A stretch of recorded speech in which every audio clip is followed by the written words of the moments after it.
Okay, good evening, everybody. Bang on 8 o'clock, Tuesday, the 14th of May. Hope everyone is doing good. Hope everyone is well.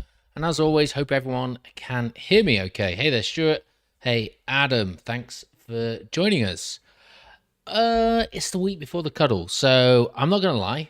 I'm going to try and keep this under an hour, mainly because I'm doing two presentations on Saturday, and I've written the script for one. I've not done any of the PowerPoint slides for either, and I still need to finish the script for the second. So I got a bit of work to do, I'm afraid. But that doesn't mean that I don't have plenty to talk about. There's been a few little news events, which I think has been quite interesting this week. Thank you for some of the questions that have come through, which I'll also answer. And then we kind of got Bitcoin's price action. And I want to really discuss from a much, I don't want to say bigger picture. I think we stick with a bigger picture, but perhaps maybe we're losing a little bit of, what the end goal is, what we're really in this for. And periods of this kind of just boring ranging activity do cause a lot of nervousness. And I think people just get frustrated and bored and maybe do stupid things. So perhaps we just have a bit of a refresh about what we're here for. Bigger picture. We'll obviously jump into some TA as well and see what's happening. I know some of you are in the market still, some of you are partially out like myself, and just looking for ideal areas to re-enter. So as always, any questions, feel free to drop in the chat. I will look over as often as I can. And other than that, let's just dive straight in. Okay, so Bitcoin's chart again. We can see we're just above 61,000 at the moment. I'll blow this one up on the big screen. And we've just been ranging. We are slowly correcting, and this is a slow correction, but we are trending downwards.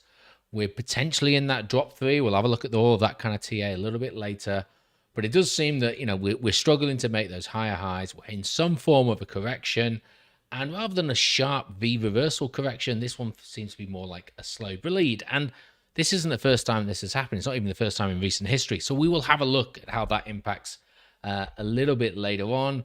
I mean, the absolute battleground right for now, for me, has got to be this. I suppose we'll call it 60,000. I suppose on here it's 60,700, but kind of where a lot of these wicks and body closes end. But let's just call it the 60,000 level, and that's something that we've really got to be looking at. There are some news events tomorrow which may dictate which way and which side of that we see next. But yeah, definitely worth looking at. Unfortunately, the rest of the altcoin market is suffering just as bad. As a matter of fact, on the right-hand side of the screen, you can see that every single altcoin that I am interested in has had a red day. Some of them worse than others, but generally, a couple of percent, 4 or 5% in drop-off today, and there was a little bit of a drop-off yesterday. So we are in a bit of a correction even this week, but that's not surprising because since last Wednesday, we've had nothing but climbing. Casper battling in and around 11.5 cents at the moment. We'll have a look at that one a little bit in more detail. And Ethereum, for me, Ethereum's kind of got a little bit lower than where BTC was, because we're actually at the bottom of a sort of a range already. So that level, oops, if I draw the in where we're currently at the moment, we've actually already re-hit that. We're retesting 2,900. It's just obviously a little smidge below that one. And I've talked about that 2,500 using the fib levels. I think we lose this level and we close below it, and we are very close to closing below it. And I do think we probably see that retest of 2,500. Whether it's a spike down or an actual fall down, we'll just have to wait and see. But that's certainly where I'm keeping my eyes looking. Richard, I've seen your question. Let me get around to that one. But I'm very sorry to hear that. Got conned with a trading bot and lost all your Townu. Bloody bastards. But my own fault. Yeah, hey, look, welcome to the club. And that's, it is a tough lesson. I've been conned in crypto. I've lost money in crypto. I've sent money to the wrong address. It is still a very confusing space. And unfortunately, there are scammers out there that even with the most convincing things can catch you out. And I don't know anyone that's been in it long enough that's really managed to escape from that unscathed. Hopefully, it wasn't too much. Hopefully it wasn't a large or significant part of your portfolio, and we can look to try and better that back. I mean, I'm happy to go into it in a little bit more detail, but what I will say right now is just having that healthy level of skepticism has always taught me good. I don't trust anything anymore. I just don't trust regular interactions with people now. I just assume that everyone's out to get me, and especially in the world of crypto, nobody is your friend. And I think you have that level of that dour view on the world although some people may think that's not the way to live your life, I think it does save you more often than not. So again, I'm really sorry to hear about that. Hello to everyone else that's just joined us in the chat. And then we look at Tau. So unfortunately for Tau, Tau is still continuing to see that falling. We are at a level where we dipped back down to before, around about that 340 level. Last time we were down here at the end of the month, beginning of May, it bounced pretty quickly. Unfortunately, we are starting to fall back down, and we're right back in the thick of the noise, which we saw back end of 2023. And so, that 360 we've already lost. And the question now is, where can we see ourselves turning around? I think there are some levels that we can look at. I'm not fully back into Tau. I did buy some yesterday. Was it today? I think it's may have been a little bit of both. So of what I previously allocated to Tau, I'm probably back in maybe 10%. I'm starting to buy back in now. I'm not trying to be too greedy like last time. So I'll go over some of my levels a little bit later on today. I will be doing some fibs on Tau. Don't you worry. I will. Go on. Tease you. I won't talk about it, but I'll throw it on there straight away. We're battling right now the level, the 618. So it's a big one. We'll talk about that a little bit later on. Okay, let's move on to quickly going through some of the news.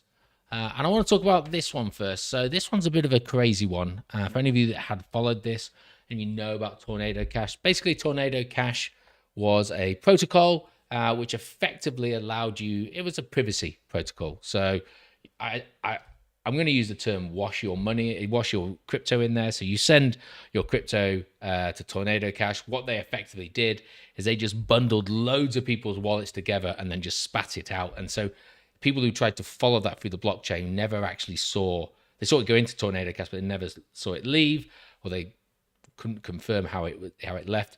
And the US government kind of saw that as a way of washing your money. And obviously, all things to do with that is bad. This is for criminals. It's a nasty thing.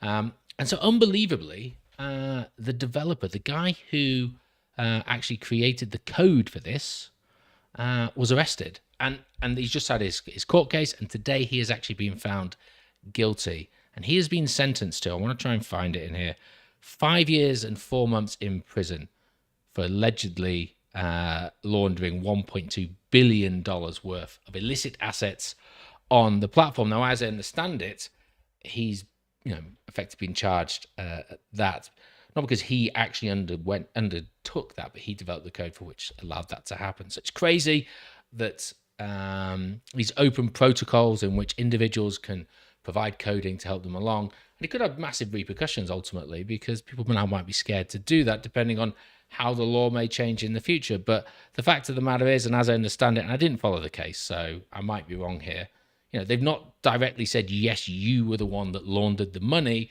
It was more a case of you create the code that allowed that to happen. And this guy's not going to go and spend the next 5 years of his life in prison, which is just wild, really. Now, I appreciate that, yes, of course, this could be used for money laundering, but there's plenty of other ways that criminals can launder their money. And a matter of fact, reports that came out last year, significantly reduced the amount of cryptos that criminals are using, and their estimates, gone are the days where 50% of all crypto activities are done by criminals. I think the report from last year, and I did talk about it at the time, they would sort of say 99% of all criminal activities is still done through fiat currencies. So, it's just wild and very unfortunate for this gentleman here.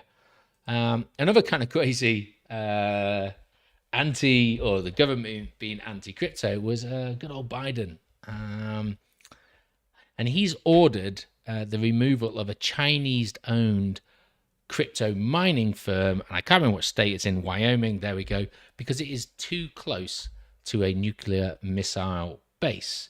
Now, don't get me wrong, I'm certainly not on the side of China, and we've actually had a recent case in the UK in which a couple of I think they worked in the House of Parliament, but anyway, a couple of government officials found out that they were actually spying for China. So we know this kind of activity happens, and I'm sure that this Chinese-owned crypto mining company chose that spot very carefully. However, I just find it wild that Biden has actually ordered them to sell that land. They've got to move on. That's it. You can't own that, and you can't be there. You can't have that because you're Chinese, and we're worried that you might be doing something nefarious. You're gone. It doesn't feel very democratic, to be honest. But I want to leave the politics to one side. It's just a wild story that crossed my paths today. I think it's been reported in the group, but Coinbase went down a few hours ago. It's down for about 3 hours. When at the time this article was written, I looked into it. Coinbase was back up, but I don't think you could make withdrawals. I'm not sure if that's still the case.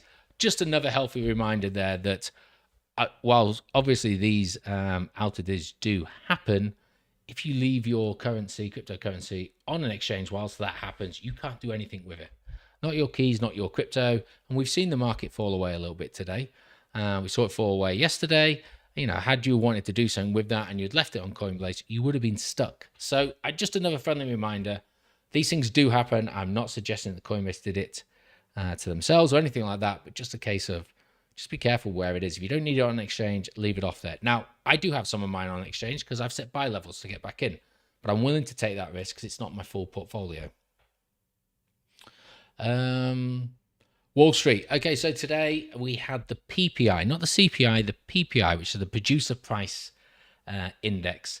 That came out. The CPI is tomorrow. But what was interesting with the PPI is that it was higher than expected. So we just bring up the Forex calendar here. It came in at 0.5% when it was anticipated to be 0.3%. So yeah, quite significantly higher than they thought it was. The market had a bit of a reaction with that.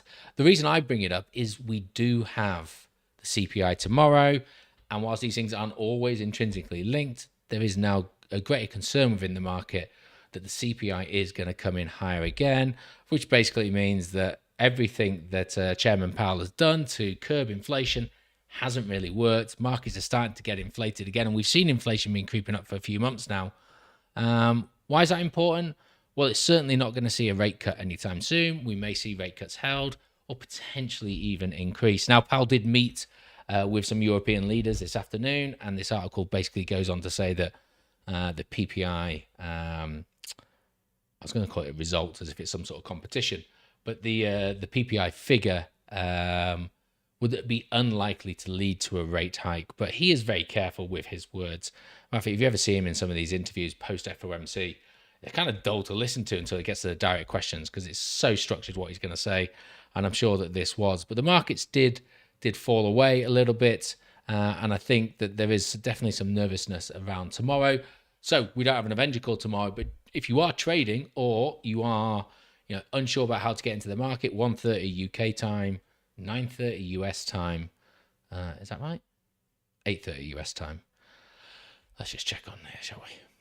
1:30 UK time, 5 hours before 8:30 US time. We will get the CPI data. And if it's going to come in hotter than 0.3 or CPI year on year is going to come in higher than 3.4, then we could see a problem. We could see the markets react quite badly to that. Badly in the stock markets, typically badly in Bitcoin, and Bitcoin's going to lead the way for the rest of the alt market. So just be careful with how that plays out tomorrow. Hey there, Mo. And Bijan's put, privacy tokens have been bleeding versus BTC since this case. Yeah, I mean, Monero and a few of the others, you can't even Zcash and that. You can't even actually buy them on a lot of the UK-based centralized exchanges. So, they are struggling quite a bit. I've got a couple of other news articles a little bit later on, but they're kind of related to things people have asked about. So I think we'll leave the main bit of the news there. And as I say, if there's any other questions, please feel free to jump in. And if if the sound's dropping off a little bit, just let me know. We'll try and make sure we keep it up to speed the whole way through. So I think it's time to have a bit of a look at Bitcoin. This is the thing that I draw up at the beginning of the month. We can kind of see, I will draw it again. I kind of feel like you guys are here every week, so it's almost pointless.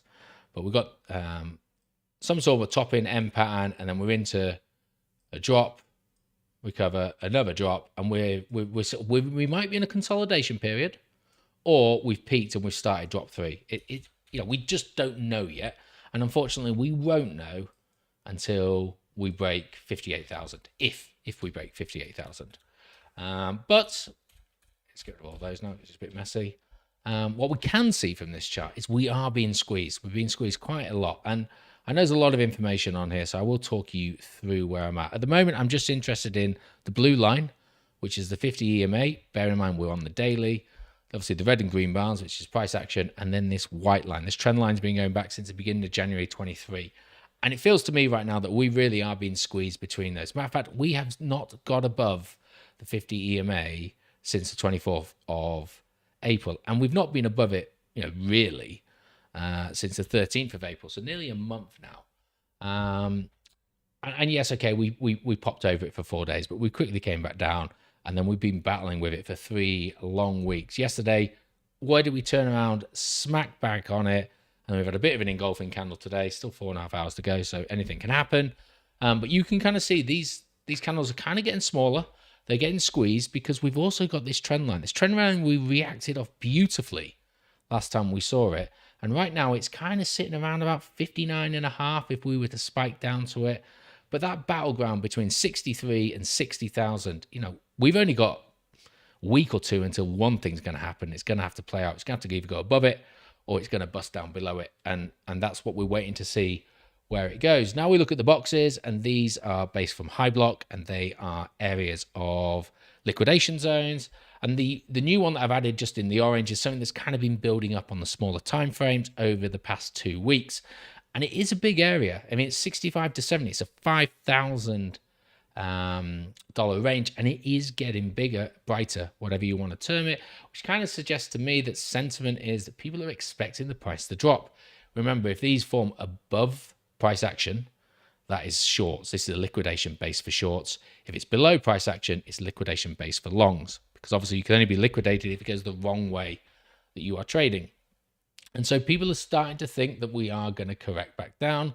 And that kind of fits with the whole narrative we've been going through for the last 2 months, since the all-time high, bit of a ranging, but also creating these lower lows and lower highs.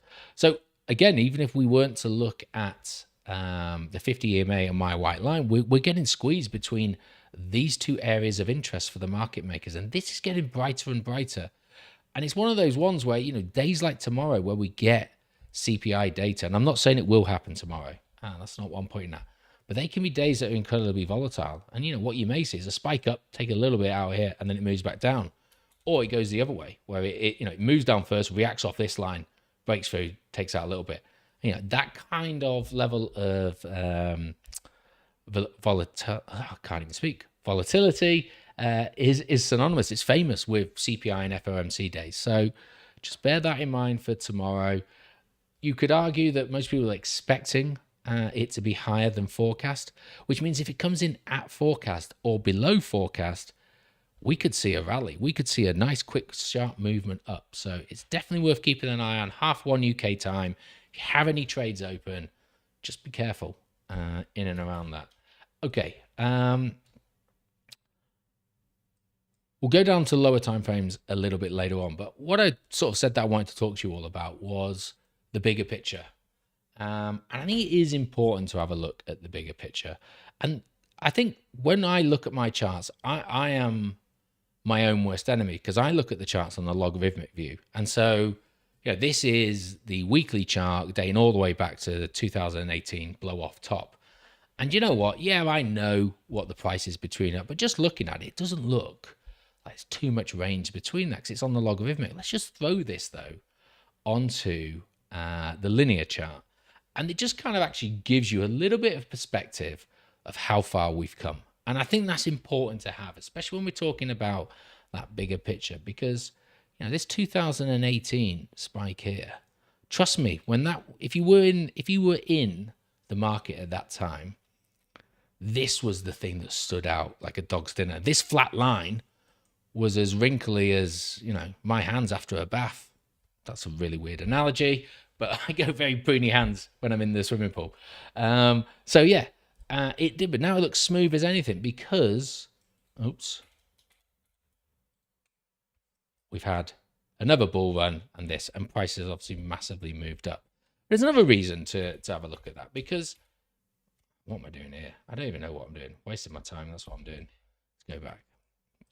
Because these pullbacks, when we talk about 20% pullbacks, and this is only a 23% pullback from 73 down to 56, it feels worse for us because now we're in the 70s or around the 70s or 60s. 20% pullbacks are a hell of a lot more than when we were ranging around 10,000. 20% pullback there was only $2,000. $2,000 we can lose in an hour. So there's definitely that we need to take into consideration. But actually, ultimately, that's not what I'm talking about with the bigger picture. This is what I'm talking about, the bigger picture. Now, this article is a couple of months old. No, it's not. It came out today. When I looked at this earlier, it was a couple of months old. But anyway, it's not just America, but I like to pick on America because, why not? America is running out of money, and it does appear that nobody cares. And, we look at M2 or we look at the debt clock, and we're going to have a look at those in a moment. And the Americans over the last 4 years have done nothing but print. It's wild just how much money they've been printing. I get it. We were coming out the back end of COVID, unprecedented times, but they were printing trillions of dollars. And that's the big picture. This is our enemy, I suppose. It doesn't matter if it's Joe Biden, or it doesn't matter if it's Donald Trump or Rishi Sunak, or let's face it, any UK Prime Minister, because we keep on changing them so often, and we're likely going to change again whenever we have an election. It doesn't matter. Fiat currency seems to be in its death rattle. And it's got to the point now where the big boys and girls know about that. They just don't care. They're just printing it because they know this thing doesn't have much time left. And you know what? At the end of the day, when the music stops, it's not going to be them that's going to be without a seat. It's probably going to be us or some smaller country. So they are. It's wild that they're printing it out. And this is the big picture. And I think sometimes we forget about that. Because, yes, I got into crypto to make money, and I bloody hope that I do make money. To make money, because we will live in a fiat system, I will have to cash that out and turn it back into some form of currency. I get it. But ultimately, as I've been in crypto and I've learned how screwed our current financial model is, I've realized that the enemy is the fiat system. And the big picture for me is BTC. And it is BTC, it's not cryptos. I know we're messing around. We're diving in the weeds to try and scramble a little bit more money out of altcoins. And I get it. I am too. But ultimately for me, my big picture is BTC. It's owning BTC. Digital currency of some form will be the future. Obviously, CDBCs will play a huge part within that, but I don't think that they will be able to eradicate Bitcoin. Bitcoin will ultimately be there, and there is only a finite amount of it. We talked about this before. CBDCs can be infinite. So I'm banking on something which is proven, and I don't care what you say. I understand that governments, friends, families that don't know about the problems with the current financial system don't get Bitcoin. I understand that. Don't worry about them right now. We're the innovators. We're the ones that are here early enough. And so the bigger picture for us would be to try and accumulate as much wealth as we can that, yes, we might initially put it back into fiat currency, but ultimately in the back of our minds, having that picture that it's BTC that we want. That's what is going to be helping us in the future. That's where I see my real wealth being. And to put it into perspective, here is the US debt clock. And I think we've all seen this before. I remember the last time I looked at this, it was at 31 trillion because I remember it crossing that level and everyone's going wild. We're nearly at 35 trillion. Now, this is a really complicated thing. There's so many numbers on there. If you've never seen it before, usdebtclock.org. Have a look, just watch it, have it on in the background. It's crazy. When you start, I'm not going to bother going through every single point because there's so much information on there and you don't necessarily need to know. But the longer you look at it, the more you actually realize what is on there and how quickly these numbers are going. But it's crazy. $34.7 trillion in debt. Effectively, $103,000 per citizen, or, because there's too many kids within that, $266,000 per taxpayer. That's what it'd be to equate to it. What's even crazier, and I thought I had this article up. Do I have it? Let's have a look. So I want you to, believe me when I tell you this. I don't think I do, sadly. So you just have to believe me. Feel free to Google it. But at the rate the US debt clock is running, the United States debt is increasing by $1 trillion every 100 days. Just let that sink in. Every 100 days, so 3.5 times a year, their debt is increasing by $1 trillion. And actually, if you think about it, because it gets compounded, it's even more. But we're at the 1 trillion for every 100 days. Now, last week alone, I told you that if you were to count one number every second, it would take you 32 million years to count to a trillion. So when we're talking about numbers, this is wild. It's broken. They will never recover it. There is no austerity in the world that is going to recover that for them. They know it's broken. We know it's broken, but we can't do anything about it. And then this has a little time machine. You got to take this with a pinch of salt. I completely accept that. But you can skip forward to 2028. You might want to be sat down for this, especially if you live in America. 2028, 4 years' time, they believe, assuming that the US dollar is still running, the US national debt will be almost $47 trillion. $47 trillion. I don't even know what 47 times 32 million is. But now we're running into the billions of years. I wonder if we're getting close to... Actually, are we running into a billion years? Probably not, actually. Close to a billion years. But certainly predating the dinosaurs. So, yeah. Kind of wild that that's where we currently sit with that. Now, Simon talks about US money supply too. And we've kind of seen... we had, obviously, this huge run-up. 2020... let me find it. Here we go. So 15 trillion. And then COVID happens. They turned the money printers on. Money, print. Then what happened? Inflation. The system was broken. Inflation was far too high. So we went into interest rates. And we did see that we've curbed that. And we went from 21 trillion down to 20 trillion. And now we've been a bit static. And as sort of Simon's kind of mentioned, we've still got sticky inflation, as they call it. It's still kind of creeping up. So may stay interest rates higher for longer, to quote Chairman Powell. But ultimately, we've got a presidential election. There will be a winner. That winner will have had to promise things to get those votes. So ultimately, that money machine will be turned on. It might not be the day after the election. It might not be the day after the inauguration next year. But you sure as well know that that money machine is going to get turned on. This is not dropping back down. I mean, this goes back 70 years. And there's never been a dip like what we've seen over the past couple of years. But again, I was going to say it's because we were on the log of it, but we're not. But this ain't going to be correcting down to 15 or 16 trillion anytime soon. So it's just a wild view of where things currently sit. And so I go back to that bigger picture.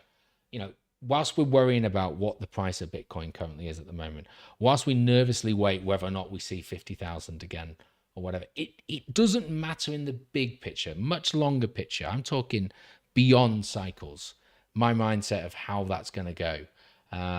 Yes, I worry about the macro as well, or I'm interested in the macro because I want to take advantage of opportunities that present themselves to dabble in altcoins, and utilizing that to build wealth that I can convert back into BTC.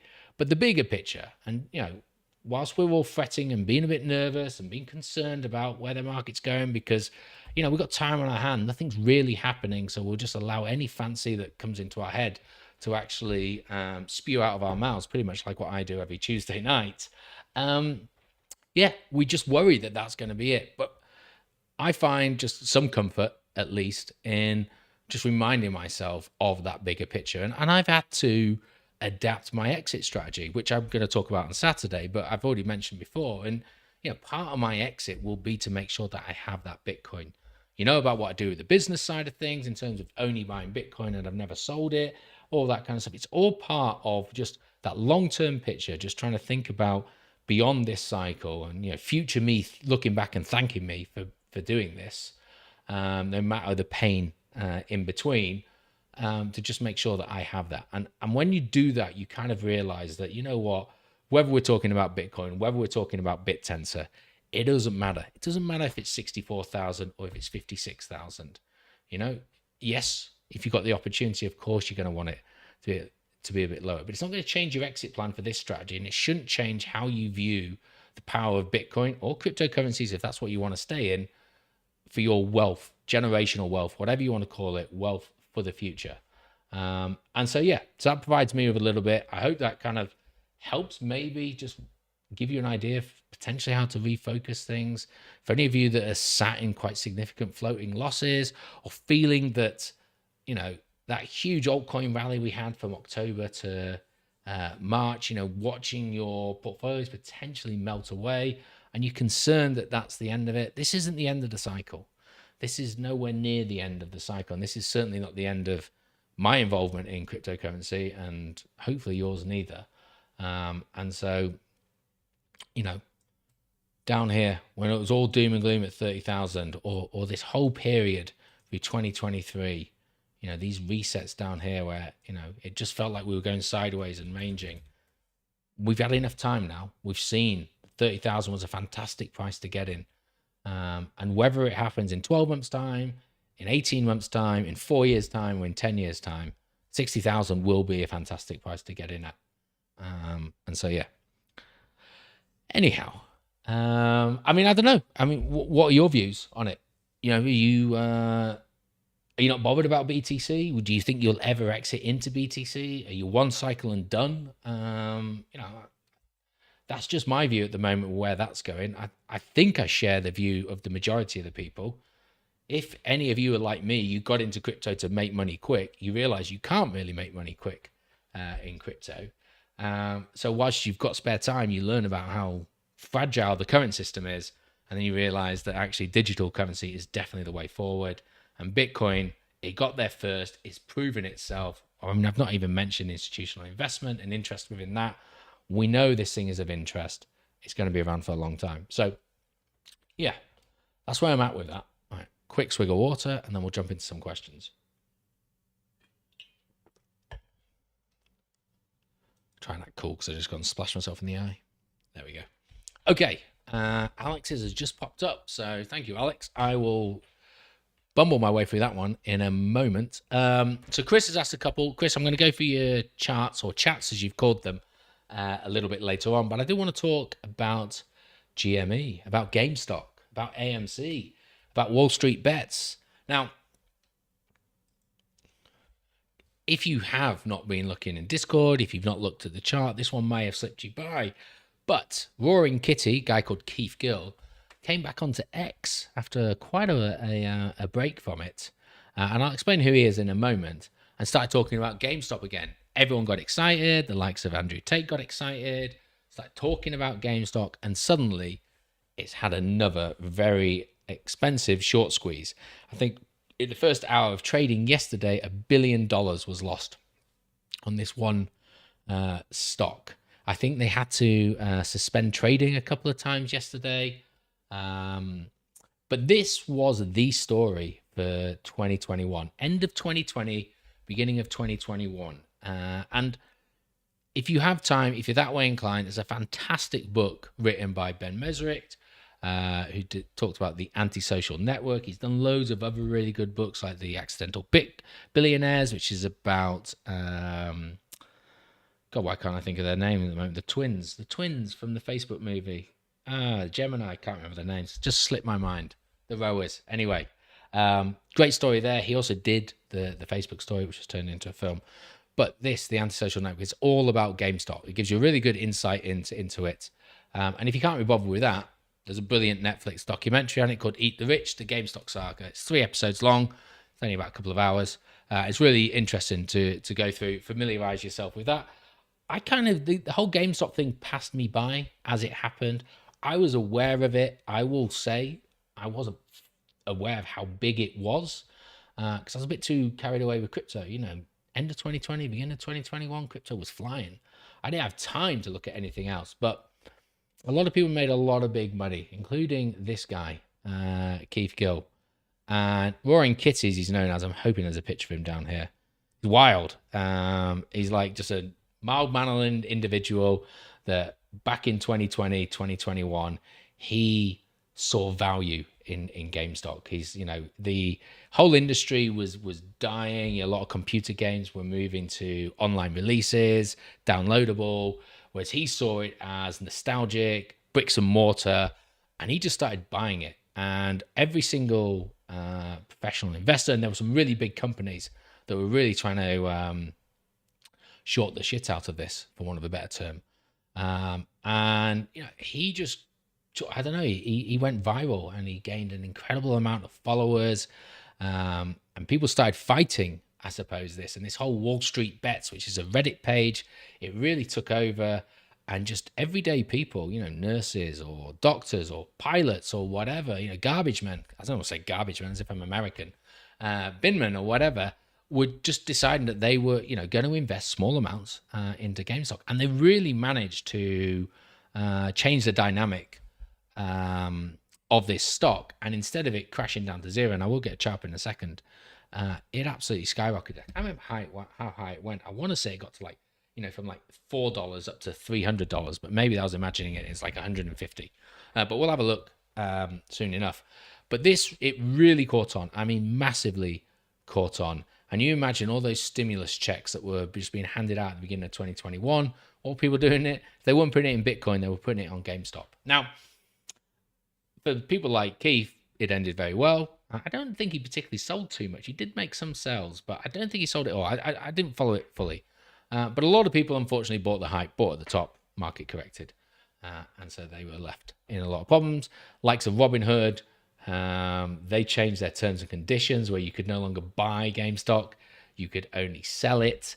And suddenly you lost the market, because if you can only do one side of it and you need the other side, basically it was just allowing, what was it they couldn't sell? It's basically allowing the big boys to get out jail free. A lot of people lost a lot of trust within Robinhood.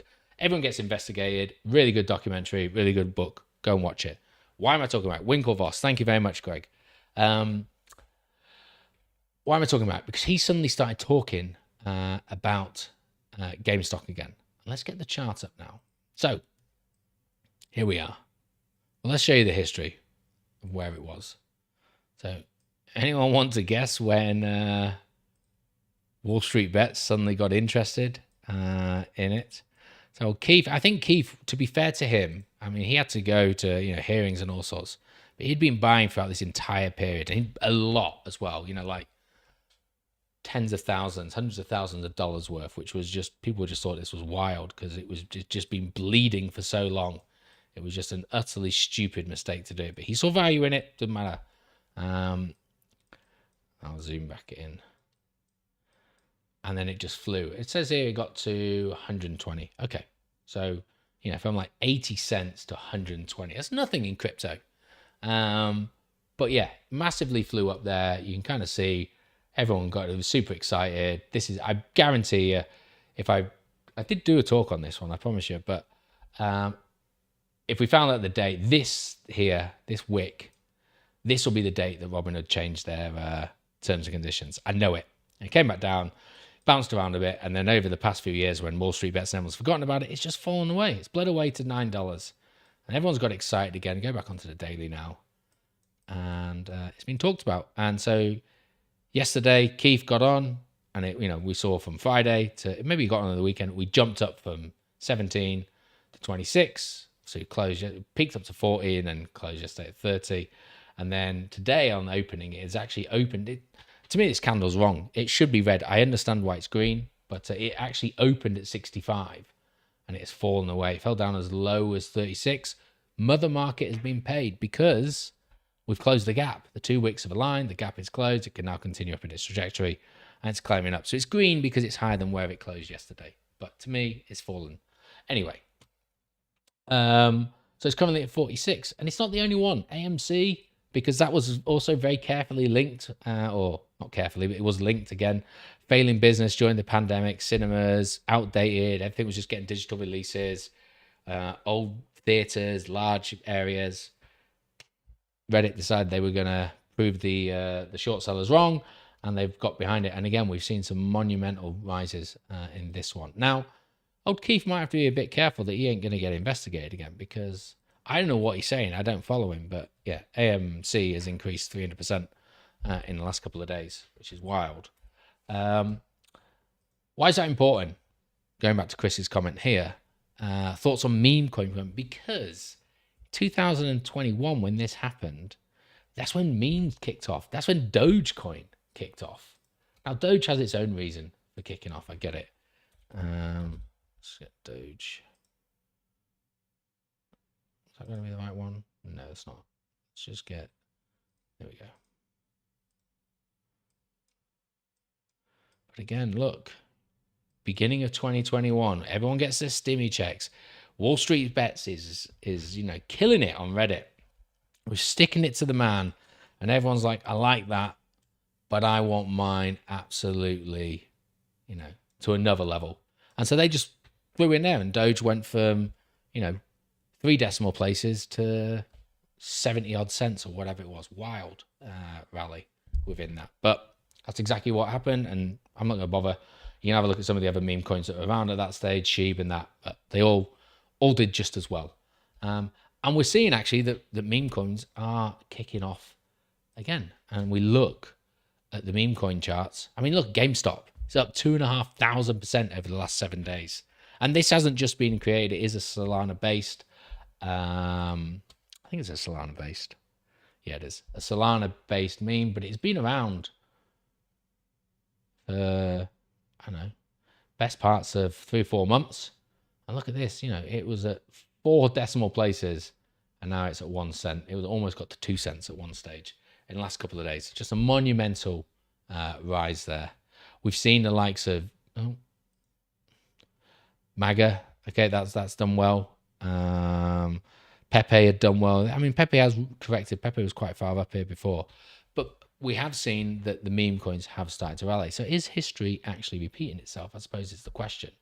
But for me, if I was to do this, and I didn't do anything with it, I'm not necessarily interested in that. I don't think you can use Robinhood in the UK.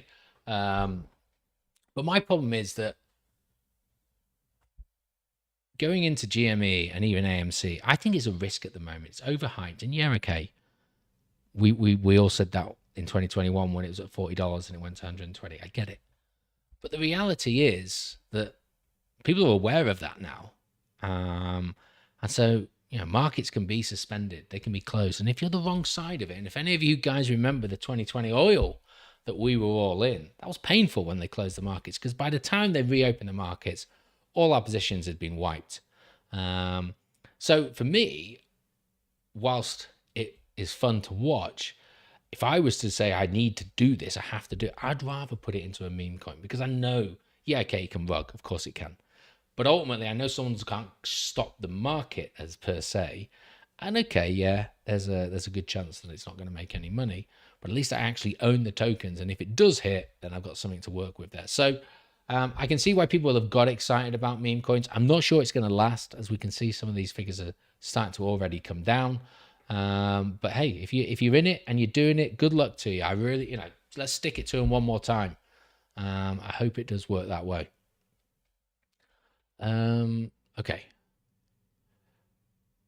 Oh, Chris, I'll get back to your last one. Let's just see a couple of comments here. Does Hypeblocks still show altcoin liquidity charts as well? If so, is there one for Tau? I don't believe there is. Let me just have a look.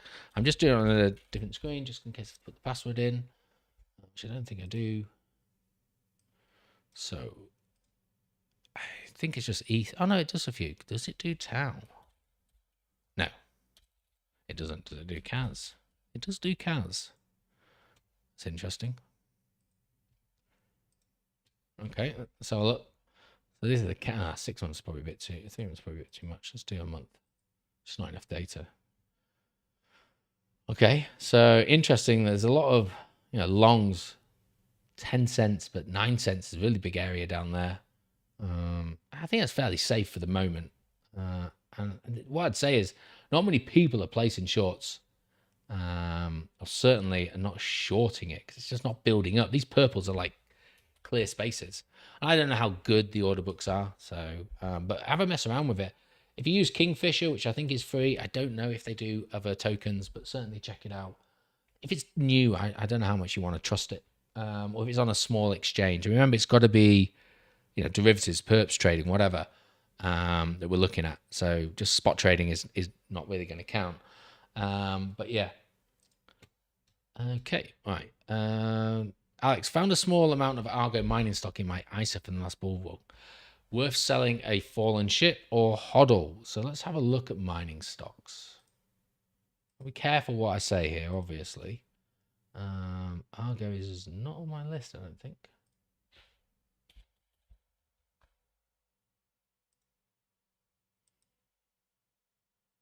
Oh man, there's so many. Blockchain. It's got to be this one, hasn't it? Oh, is it? It is on my list. It's just got a different ticker. Okay, yeah. So, what have we seen? I was going to put this news article up, but I didn't actually bother. But we have seen a significant drop off. I think it's kind of across the board. Hive, Hut, Mara. Yeah, most of them have sort of dropped away since then. So I think a lot of down. I don't know when you got in. I think that's really the big question there. I think mining stocks generally okay. I kind of feel like next time the market resets, I'm going to try and sort my pension out to sort of like try and move with the market a little bit better. Maybe I should be looking at this now. Now I know someone that I speak to quite regularly, Hut 8's earnings report is out tomorrow. I don't know if any of the other mining companies are, but it might be worth checking that out if that is the case. Sorry, I'm just looking on the other screen, see if I can find it. Because if that is the case, let's have a look this week. I'm just looking for Argo. Can't see it, but this only lists like the top 50 of interest, so I don't know. Maybe I'm just not looking at it. But definitely have a look, see if the earnings come out. Have a look, see sort of where it's at. And again, where did you buy it? You bought it December 22, and hey, maybe you just take it on the chin. But this one has been bleeding out. I don't know why. Compared to some of the others, I suppose a lot of them have since the last bull run. And maybe it is just worth holding just to see where it gets to in a bull run. Give it the benefit of the doubt of a bull run. I was going to talk about, let's see if I can just bring it up. Hopefully it's one of the first ones.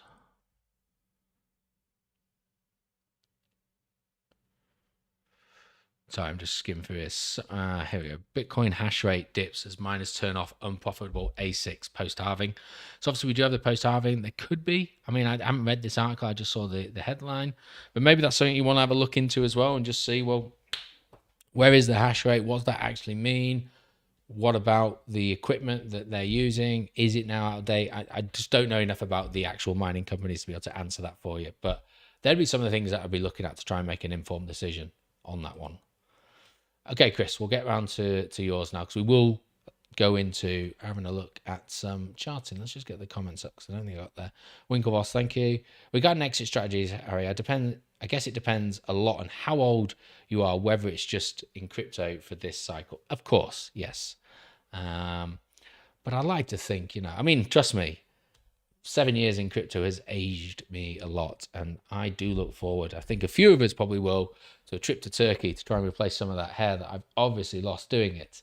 But I tend to think those that are on the right-hand side of the age scale, a polite way of saying old people, if you're not doing it for yourself, hopefully you're doing it for someone else. Yes, you want to live comfortably yourself, of course you do. But I tend to think most of the elder people that I speak to when we meet up in places like the Cuddles, they're investing for their grandkids or whatever. It doesn't mean that everyone is. But, I'm in my 40s, so hopefully I've got a few cycles left in me. Rupert's put, Tau isn't listed on high blocks, so no way to liquidation. If I just scrolled down, I would have seen the answer rather than look. But thank you for that one. Okay, Chris. Rose, Entangle, and Glimmer charts. We'll go through those and we'll go through some others, but we will start with those ones. And then I'll go to Bitcoin. So, what was it? It was Glimmer. Let's have a look at Glimmer first. Ugh, Glimmer's having a tough time. So what did we have? I mean, you can kind of see it as clear as I can, can't you? Whether you want to call it a double top, M formation, Batman, whatever. We've had that. We've come back down. Oh, I'm going to draw it with a straight line. Neckline. I mean, I bet I can connect that and that. Look at that. We've had that. We've bust down through it now. And we are just below everything. We can't even get above the 10 EMA on the daily at the moment. And this thing's kind of almost forming. I mean, there's a lot of altcoins doing this. some sort of other potential double top there. So maybe we do see a push down. I think it really is going to depend, unfortunately, on Bitcoin and how that market, I suppose, ultimately, traditional markets act. But if I was just to look at this one completely on its own, what I'm seeing is a previous double top has played out. We've pushed down through that now. We are struggling with the EMAs, which unfortunately are also fanning out. So they're getting stronger as they fan out. And we've got them in order now, which is even worse. So we've got the 10, the 20, the 50, the 200, and the 800. And stacked up against us in the right order. Potentially another double top there and falling down. If I went on to lower time frames, I'm sure we'd be able to make some other things there. But that doesn't look too good for me, which is a shame because I only sold 50% of my glimmer. Wish I'd sold a little bit more, but we are where we are with that. I mean, I'm probably lucky if I'm at break even with that at the moment. I didn't get the best of entries through 2023, but we are where we are. Where would I be looking if we do lose that level? I mean, hell, I'm looking 20 to 17, that kind of area where the vector candles are, of course, but we'll be looking to retest where that is. And it showed two good bounces at times where people thought that was going to fall away. So maybe there's some hope there. But yeah. Rose. So here's Rose. So again, Rose had one thing I'll say different with Rose and Glimmer straight off the bat is Glimmer's retesting the lows of 2023, whereas Rose obviously had a strong growth in November. It's not done too much since. Do I think that's necessarily a bad thing?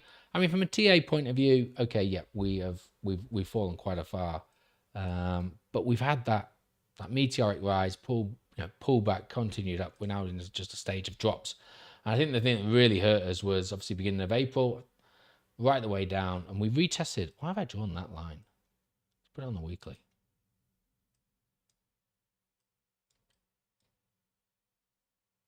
Okay. I must have thought that was important. I mean, I suppose it kind of was. In weekly chart, it's definitely interacted off it. It's bounced off it. We could well be heading back down to that. What's that, 7 cents? Let's get back on closer time frame.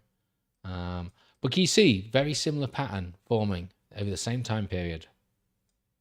Another potential double top right on the neckline. You could argue maybe we've actually broken through it. I'm giving it the benefit of the doubt for now.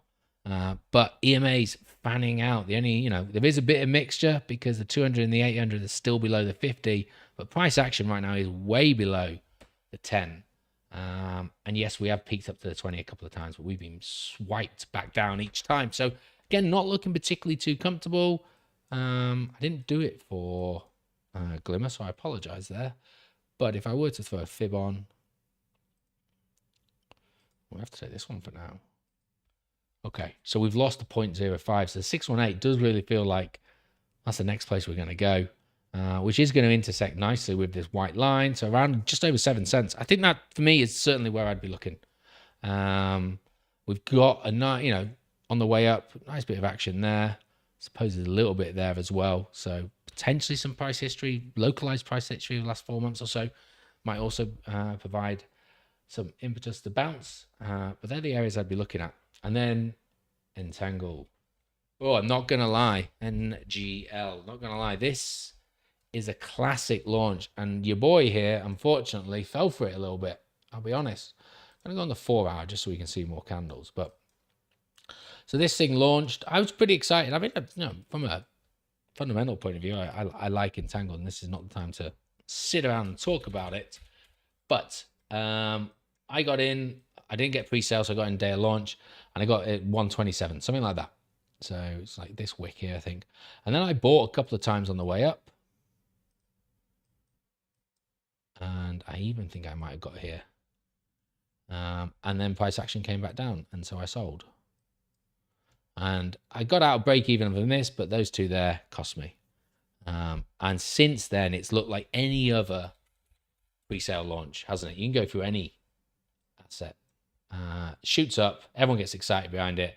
Those pre-sale guys get to sell some of their tokens, and it just gets dumped on.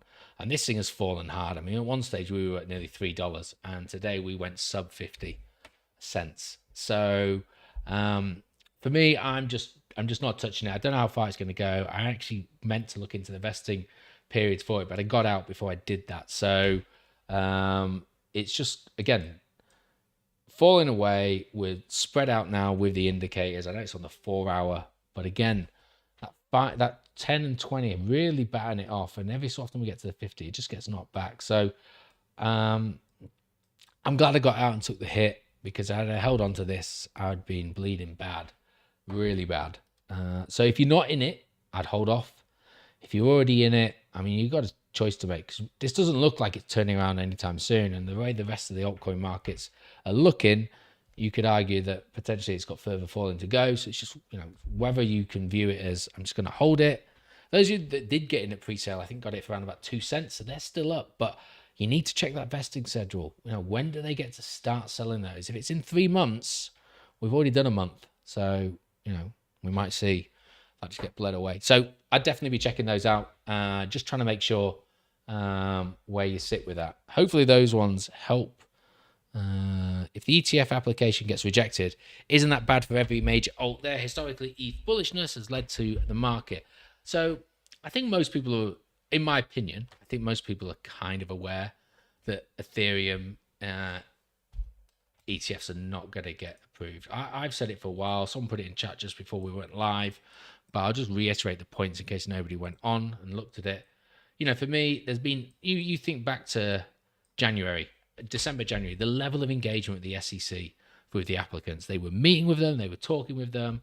It was clear something was going to happen. Not had that at all with ETH. We've even had one last week get kicked down the road to July. So the first application, can't remember who it was with, has already been postponed. So it's highly likely that the remaining ones this month are going to get postponed. And I dare say when it gets to July, they're going to get rejected. And I'll tell you why they're going to get rejected. There's no other reason needed than the fact that we don't know what a security is. Apparently, we don't know if Ethereum is a security. And I don't know how the SEC is going to put, a rabbit out of the hat and be able to define this in the next 2 months,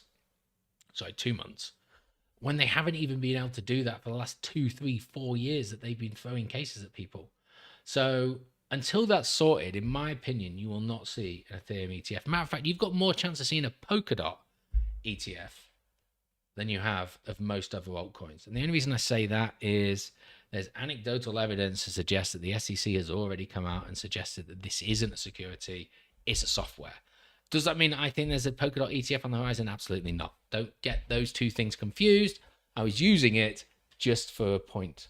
So until we know what a security is, until the SEC have actually properly defined that in a way that everybody can agree with it, and Bijan, I know you put some of your concerns with the CFTC in terms of can it be a commodity and the staking things. I still haven't actually decoded what that solicitor or lawyer had said.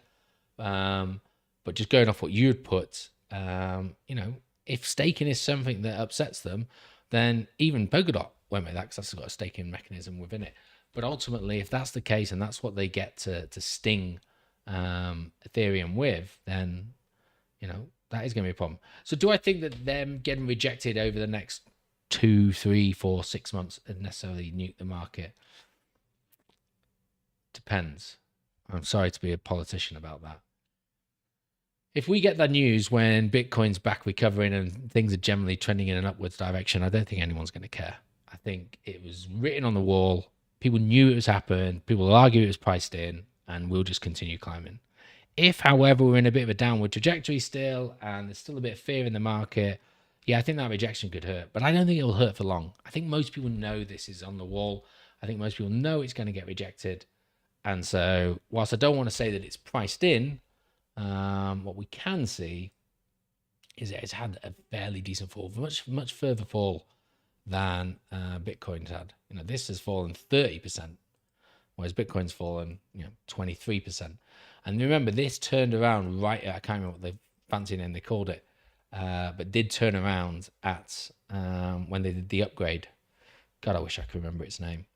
But what I will say about Ethereum is the fees are a lot lower at the moment. Whether that's demand driven or down to the upgrade, I don't know. But someone I spoke to was saying that, $10 last night, and I know a couple of weeks ago it was like 30 cents a transaction. Still takes forever, but forever compared to some of the other ones. But yeah, so that's where we sit with that. I just want to go back to Bitcoin. And I really want to just hark on again, I'm afraid, about, let's take it off. know, let's get a clean chart. Where is it? Here we go. But let's put it on the logarithmic. Okay. So we've been in this downtrend. I will go into the small time frames, but we've been in this downtrend for what? Since all-time high? 9 weeks, 63 days ish. And, you know, people are already, and we were, 89 on the fear and greed. And, you know, we're, depending on what you look at, 50, 55, 60.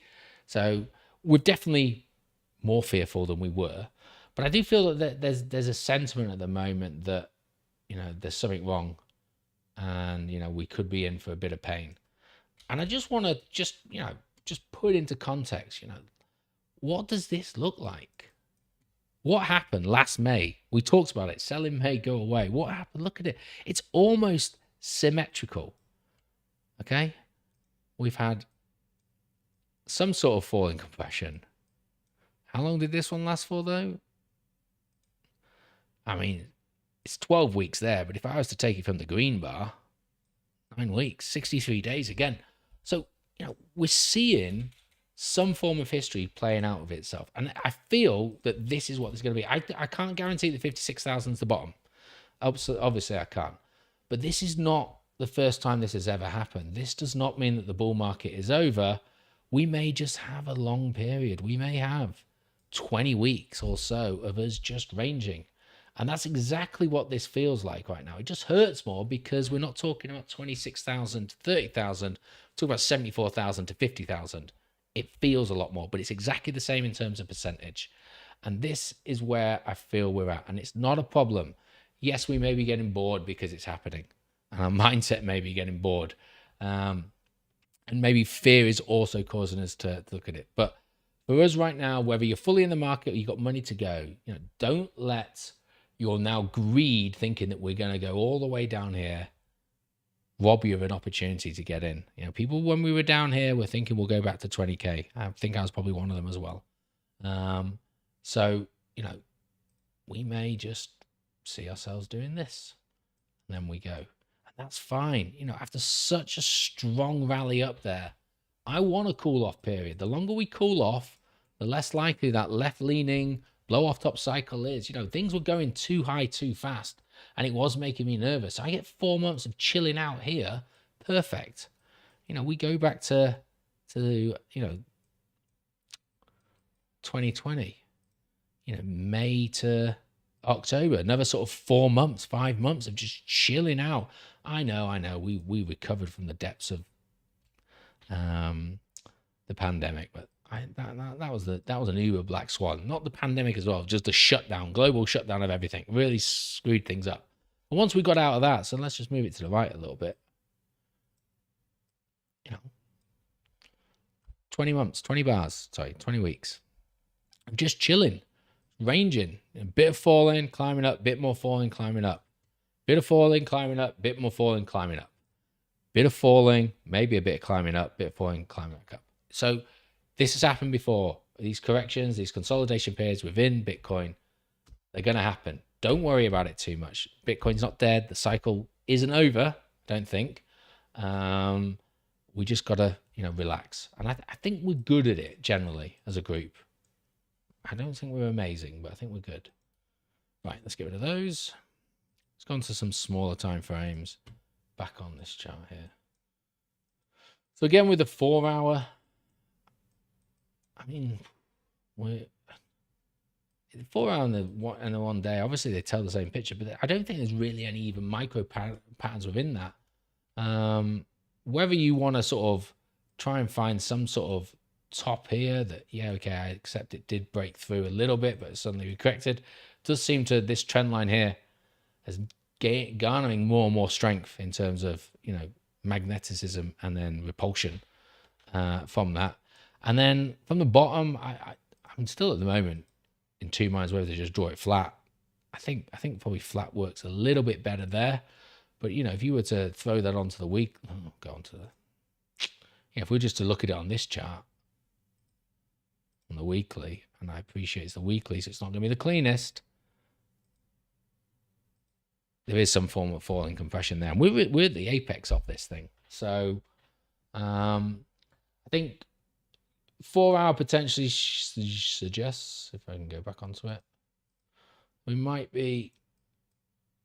a room for a little bit of a correction down to 60,000. And hey, look, if we lose it and we just fall within that other channel, then maybe we get to 58. 59,000 is where my white trend line is as well. There's a few things that are lining up for that. Okay, maybe that's where we head towards. But after that, I think we move.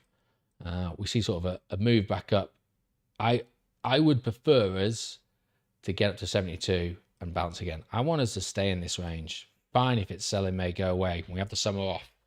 Be a long summer, but there'll be opportunity there. If we're ranging, there'll be opportunities, even if you spot buying, selling. So that's fine. Dot, 4-hour, 1 day, whatever you want to do, looking exactly like Glimmer, exactly like everything else. Actually, not exactly. There's definitely the double top. It's definitely that there, but maybe.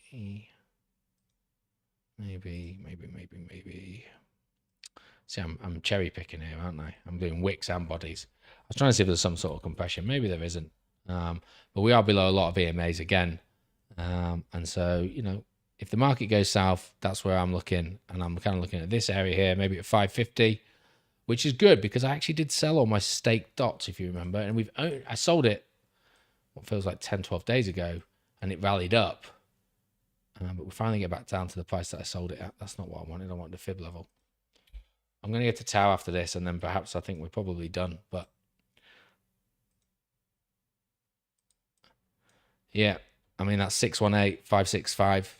Perfectly down with that wick as well. That previous bit of history. I think we lose the 0.5 level, which we're currently battling at the moment. That's where we're going. Certainly, even if we go lower, that's where I'm getting back in. And probably a little bit just higher than that. Right, let's have a look at Tau. Last one. So, since making the all-time high, ignore the Binance listing one. I mean, that obviously spiked up Binance news, but all-time high that ties in with everyone else's all-time high. Unfortunately, lower lows, lower highs. We've talked about this for a few weeks. I sold mine, and I'm just waiting to see where we get. I was looking at 360, and I made the decision to only get back in a little bit. Got back in a little bit more at 341 today. And I'm looking, and to be honest with you, unfortunately, I'm in two minds as to whether this is the turnaround zone or we actually have an opportunity to go lower. And I can't ignore, for now, this unclaimed vector. So, well, let's start with below the 50, below the 220, below the 200, below the 10, okay? We may see a bounce up to these. We've been below them for a while. They don't stay below the 10 for often without interacting within it. So yeah, maybe we get a bit of a recovery to 380.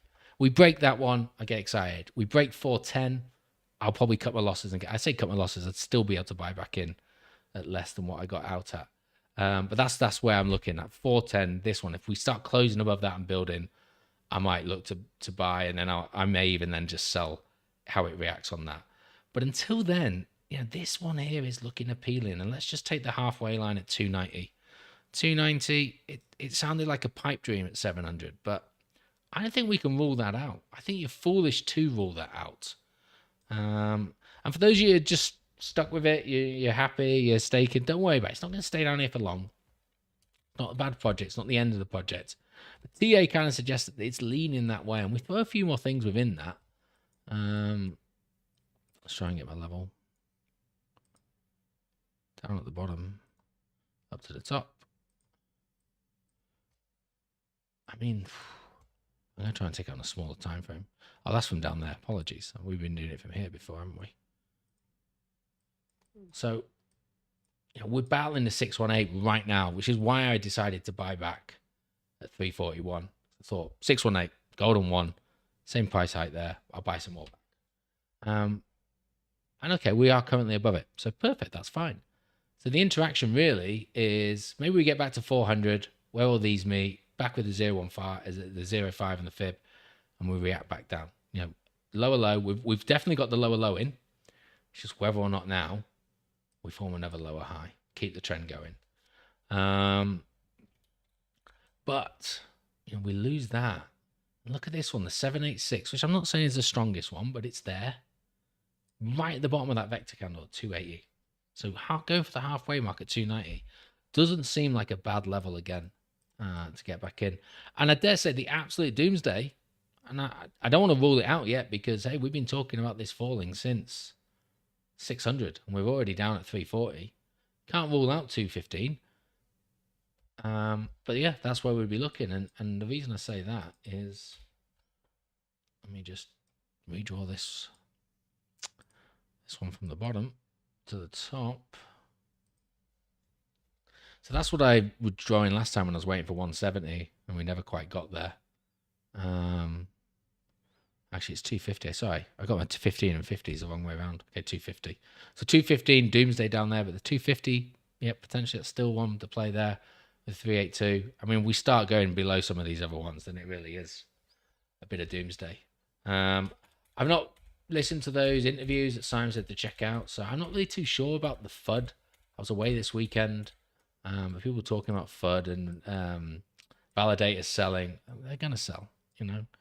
They've been getting this stuff for free and they've been holding it down so longer than us, you know. So that just happens. What else might we be able to see? Weekly. I mean, that's looking pretty steep. Again, on the weekly, there's definitely some sort of channel that it's just respecting down, but we kind of feel like we're at the bottom of this channel. However you want to draw it, whether it's on the 3-day, the 1-day, whatever, it's at the bottom end of this one now. So assuming it doesn't break, most likely the target is a bounce back up to the top of this channel as it's respected for the last 4 months. But that would, if it doesn't break above that, it is then another lower high, and then we'll be waiting for it to come back down. And it, you know, depending on how long it takes there, it could be one of those low levels we're talking about. So I think be cautious, absolutely be cautious with it. You know, if you feel like you've got an opportunity to do it, then go for it. I sold at the other end. I sold at the top side of it. So, you know, if you're going to wait, see how it interacts here. See how it interacts with the 50. It's on the 3-day. See how it interacts with the 50. Yeah. Which is kind of mirroring this one here.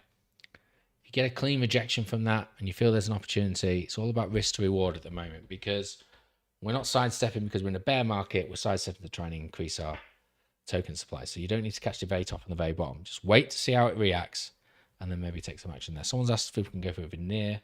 Okay, because near's an odd one.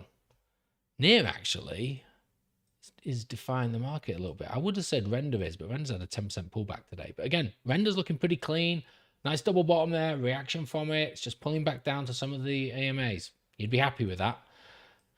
Near the same, you know, it dipped back down. It fought back above the 50. It's, you know, okay, it's closer to a lot of its EMAs, but the 50's catching it and it's just consolidating quite nicely. And I think near is, even if it drops, I think near and render are proving that they have definitely got the stones at the moment to make it really well in this bull market.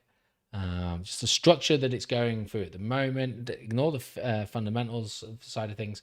The structure both of these tokens are doing, mimicking, riding on the back of memeability with AI and everything else.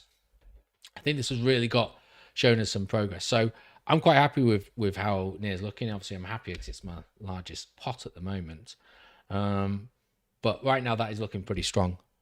Near is benefiting from a lot of association with NVIDIA. I mean, yeah, obviously they spoke at the conference, but I'm not sure what else. I mean, the research I do on Near, NVIDIA doesn't come up too often since the conference, but it certainly rode the coattails of that one very well. So yeah, if people are, you know, riding the resemblance of that, then absolutely happy days within it. Final thing for me, just my portfolio, because I know people ask about where we are with it.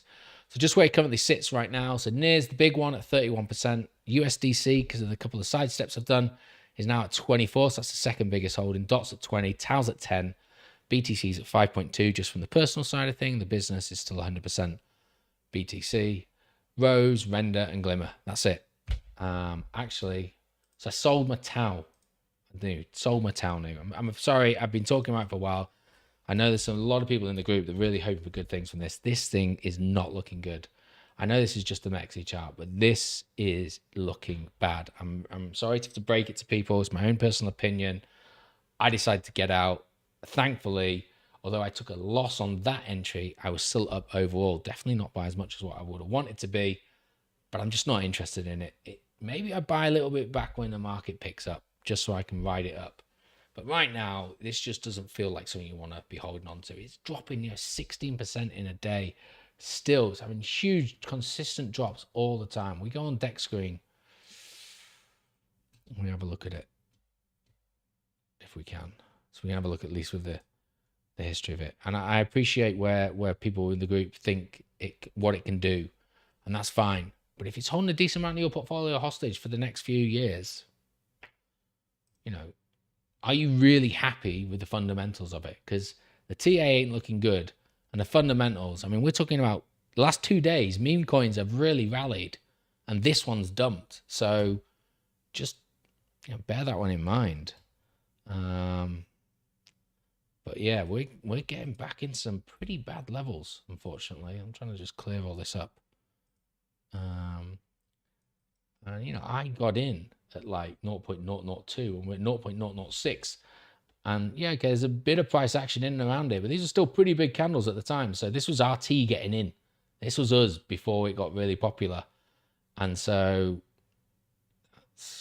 there's a decent amount of volume now, I suppose, but it may not be enough to hold. And before you know it, we might be down into the 4 or 5 decimal places. So I personally got out, and obviously you guys do whatever it is that you want to do with it. That's just my opinion on where it is. I understand where people say it could be in 18 months time, and that's absolutely fine. I don't personally agree with that.